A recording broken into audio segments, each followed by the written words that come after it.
The cost of the war on drugs. Does it make sense to decriminalize drugs? Decriminalization of drugs would reduce state and federal deficits by eliminating expenditures on prohibition enforcement, including arrests, prosecutions, and incarcerations. At an approximate cost of $22,000 per prisoner, in 2009, the federal government spent $2,094,510,000 housing drug-related prisoners.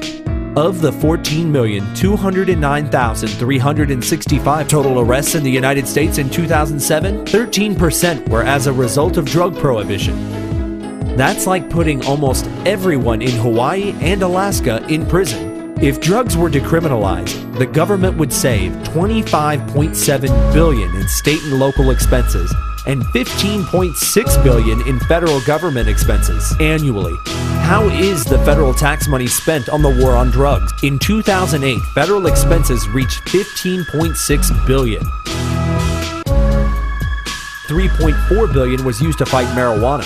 $7.1 billion was used to fight cocaine. $1.24 billion was used to fight heroin. $3.9 billion was used to fight other drugs. Every 19 seconds, someone in the U.S. is arrested for a drug violation. 82% of these arrests are for possession alone. The total number of federal inmates convicted in 2009 was 187,886,000. Of that, 95,205 were convicted for drug-related charges. About 51% of federal inmates are a direct result of a drug conviction. 47% of Americans over 12 admitted to using illegal drugs. We've turned the corner on drug addiction in the United States. Drug addiction in the United States is under control. After 40 years fighting the war on drugs, it's easier to buy marijuana than it is to buy a beer, according to a national survey of teenagers. Our legal system is completely overburdened.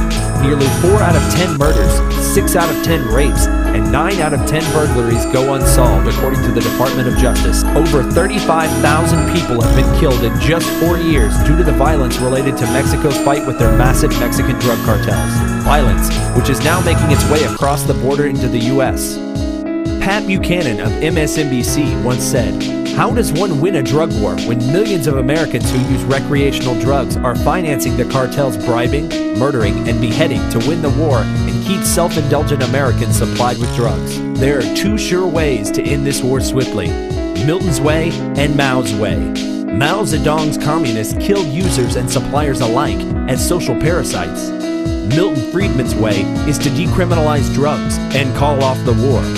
Americans are never going to adopt the Maoist solution, for the users of drugs are all too often classmates, colleagues, friends, even family. Indeed, our last 3 presidents did not deny using drugs." Find out more about the economics behind the war on drugs, the free market, and the principles of a free society at fee.org. Fee TV. Freedom in HD.